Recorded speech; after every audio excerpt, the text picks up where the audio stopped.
Vamos fazer uma análise assim do que a gente tem. 53 anos, 54 anos de profissão no Brasil. Nós temos uma evolução acelerada em comparação a muitas outras, eu não digo só na área da saúde, como um todo. Nosso crescimento como eu falei, é acelerado. Nossa produção científica, ela é volumosa. O Léo Costa fala de números assim de produção científica na fisioterapia mundial que eu fico assustado, cara. Nós temos um volume profissional, nós temos uma abrangência de especialidades. Vocês acham que a gente não está indo por um caminho positivo e que talvez a juventude da profissão ainda não deu tempo da gente chegar nesse reconhecimento financeiro? Aquilo que você falou, eu estou plantando uma semente, eu não vou colher o fruto, eu não vou dormir na sombra.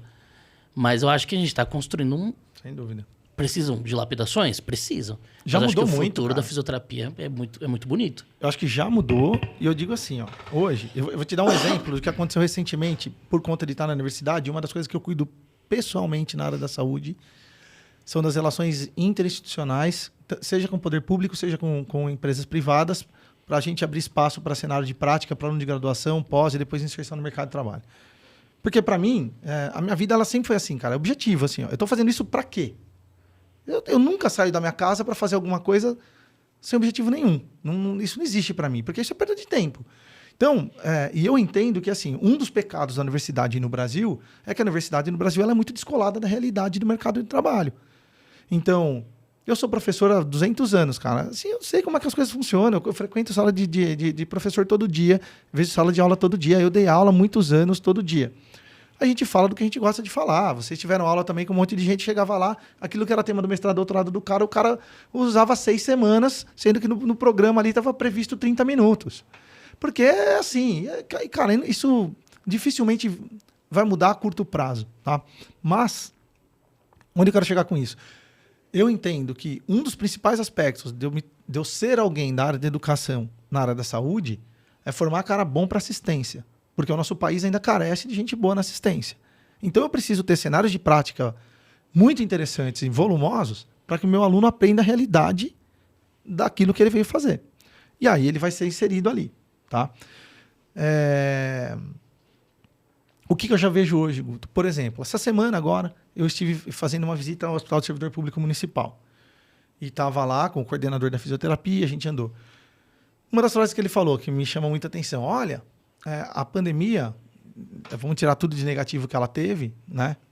Para a fisioterapia foi bom, porque agora os hospitais entenderam a importância de um fisioterapeuta na UTI, abriram 20 vagas aqui para mim, vamos fazer o concurso. Já começou a ter esse reconhecimento, mas eu diria mais. Eu fiz uma parceria com uma prefeitura municipal, aqui da Grande São Paulo, que eles tinham uma fila de cerca de 2.500 pacientes para operar na ortopedia. Eles estavam desesperados, porque a receita da cidade não comportava, isso ia demorar muito tempo, e óbvio, a fila vai aumentando. E conversando com o secretário de saúde, eu falei, não quero saber o nome das pessoas, identificação, nada. Quais são os diagnósticos, quanto tempo elas estão esperando e tal. Ele me deu essa relação, a gente foi separando em subgrupos, a gente foi pegando os estudos que a gente tinha, fazendo comparação de intervenção cirúrgica e o tratamento conservador pela fisioterapia. E tudo aquilo que a gente encontrou, que a médio e longo prazo o resultado ele era similar ou melhor para a fisioterapia, eu fiz um relatório, sentei com o secretário e apresentei. Num primeiro momento ele ficou um pouquinho reticente, vamos começar pequenininho e depois a gente aumenta. Começamos. Em 2 anos era uma fila. Cara, eu não tenho dúvida do que eu estou falando. Velho. Sim. Eu não tenho dúvida do que eu estou falando. Assim, a fisioterapia ela já está, mas ela vai ser ainda mais valorizada. E não é que a medicina vai perder seu valor, muito pelo contrário, eu acho que também vai continuar valorizando. É que eu acho que a gente vai começar a colocar as coisas certas para as pessoas certas nos momentos certos. Para uma crescer, a outra não precisa diminuir, pô. Exatamente. É só a percepção da sociedade perante cada uma que precisa mudar. A gente precisa trabalhar ao mesmo tempo, tirar um pouco essa sociedade médico-centrada que a gente tem e mostrar que é área da saúde. Então, assim, cada um, dentro do seu papel, tem a sua importância em cada momento. Sem dúvida. É isso. E, cara, assim, eu sou talvez um dos caras que mais defende a importância da medicina, como defendi quando estive na Santa Casa da TO, por exemplo. Eu nunca vou esquecer de uma passagem na Santa Casa, eu sempre gostei muito de eletromiofaloterapia. E aí, cara, nós estamos falando isso no começo do século. Chegaram para mim e falaram assim, que absurdo, os caras estão usando ultrassom lá para terapia de mão. Eu falei, sabe por quê? Porque você que está achando um absurdo, não está fazendo o trabalho que precisava. Porque se eles estão fazendo, é porque o paciente de mão que passou aqui por você ainda não resolveu e está precisando lá também da TO, e a TO está usando tudo que ela conhece e mais esse conhecimento. Se deve ou não, não vou entrar nessa esfera. Agora, vamos ser frio, pragmático.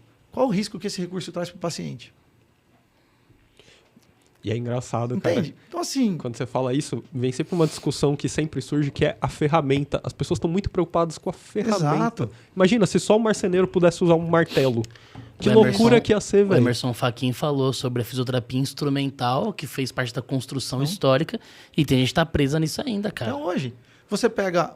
O Emerson também foi falar de São Carlos, né? Sabe? Sim, ele contou a história pra gente. E você imagina se só o profissional de educação física, que fosse obrigatória a presença do profissional de educação física para qualquer atividade física, o que ia fazer com a minha filha de 7 anos em julho, agora nas férias, lá no prédio? Não é? Ela não ia poder mais descer e brincar na quadra, jogar bola com as amiguinhas? Não, então, assim, tem coisas que não fazem sentido. É claro que uma coisa mais sistemática, pragmática, eu preciso desse profissional lá. E tem coisa que não. Então, eu acho que a gente precisa se preocupar mais em valorizar o que de valor a gente tem para que isso seja convertido em remuneração e menos nessas picuinhas de quem deve avançar meio metro para cá ou meio metro para lá. Porque, convenhamos, é muito difícil de você fazer essa conexão. Então, eu acho que a gente vai ter profissões da área da saúde mais valorizadas, já tem tido, eu acho que vai ser cada vez mais. Agora, claro, ganhar dinheiro de verdade vai aprender quem tiver condições de fazer a gestão disso melhor. Tem um exemplo que vocês devem conhecer, mas eu vou citar aqui, sem dar nomes, tá? Mas pensa no... Se eu perguntasse para vocês agora, qual é o hambúrguer mais conhecido para vocês? Eu imagino que a resposta de vocês ou seria a mesma, ou no máximo vai variar entre duas marcas. Certo? Se eu perguntar assim, qual é o melhor hambúrguer que você já comeu? Muito provavelmente não vai ser nenhuma dessas duas marcas.